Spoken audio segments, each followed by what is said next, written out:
Encerrada a discussão, em votação a moção. Para declarar voto, senhora presidente. Para declarar voto, vereadora Estela Balardim. Para declarar voto. Declarar voto. Então, para declarar meu voto, eu quero declarar o voto. pegar exemplos bem aqui da nossa região.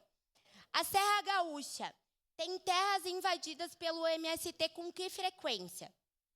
Quais que são as notícias? Me falem aí, vocês que procuram tanto.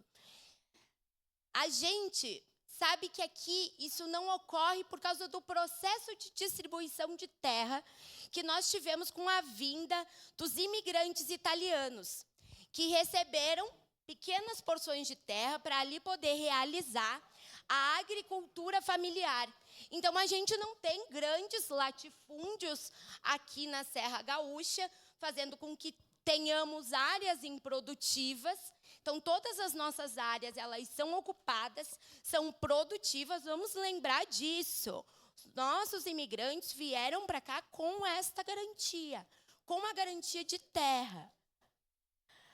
Por que a gente acha justo ter essa diferença? O negro termina a escravidão, não pode ter terra, não pode ter estudo, não pode ter trabalho. O imigrante vem para cá, ganha terra, ganha espaço para plantar, para colher, para produzir. Então, acho que a gente não pode ficar nessa hipocrisia burguesa de achar que só pode quando é para a classe que merece, que faz por merecer, e a classe que não tem as oportunidades não merece. Então, a gente precisa olhar para a nossa região como um exemplo de que a distribuição de terra ela é boa para a economia. A gente auxilia em mais de 16% no PIB do Rio Grande do Sul. E a gente sabe que faz isso muito através da agricultura familiar. Isso é importantíssimo. Então, a nossa região ela é um exemplo da distribuição de terra. Ela é uma importante ferramenta para nós falarmos da reforma agrária.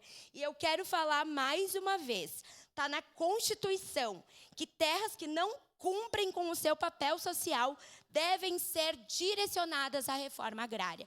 Então, eu espero que não só nós, mas que os outros colegas que respeitam a Constituição dentro desse plenário votem contrário. Muito obrigada. Declaração de voto, vereadora Rose Frigiani.